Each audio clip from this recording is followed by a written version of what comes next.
Jean-Marie, bonjour Steve. Alors, on a Monsieur Collectif à ma droite, du coup à votre écran ça sera à votre gauche, mais enfin du côté de Franck, et on a Monsieur Individuel à ma gauche avec Steve. Pourquoi je dis individuel et collectif? Parce qu'on va se poser la question de savoir si aujourd'hui on sait comment se porte le logement neuf au sens large, on verra que ça va un peu mieux quand même pour la maison que pour le collectif justement.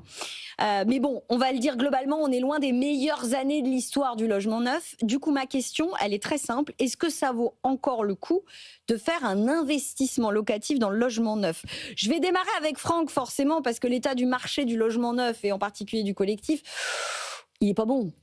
C'est pas terrible. C'est pas On peut terrible. pas dire, oui, effectivement, on était habitué aux grandes années à 40-50% de ventes de logements collectifs neufs auprès d'investisseurs. C'est une clientèle qui a disparu quasiment depuis la fin du Pinel. Hein. Ouais, c'est ça. Parce qu'en fait, cette clientèle-là, elle était portée par les différents dispositifs fiscaux incitatifs. Exactement. En fait, pourquoi les dispositifs fonctionnent? Tout simplement pour compenser la taxation, les prélèvements qui pèsent en fait sur le logement et qui réduisent la rentabilité. Donc, Et la cherté du neuf, très clairement. La cherté du neuf aussi, avec l'empilement des normes, etc.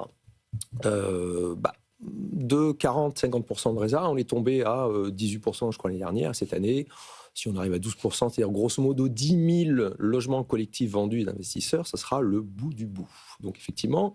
C'est historiquement faible ça, Franck? C'est très très faible. Ouais. Alors déjà en termes de construction, il faut revenir aux années 50-54 pour trouver un niveau de construction aussi faible. Mais en plus de ça, on a effectivement une présence des investisseurs particuliers dans le neuf qui, elle, est réduite à une peau de chagrin.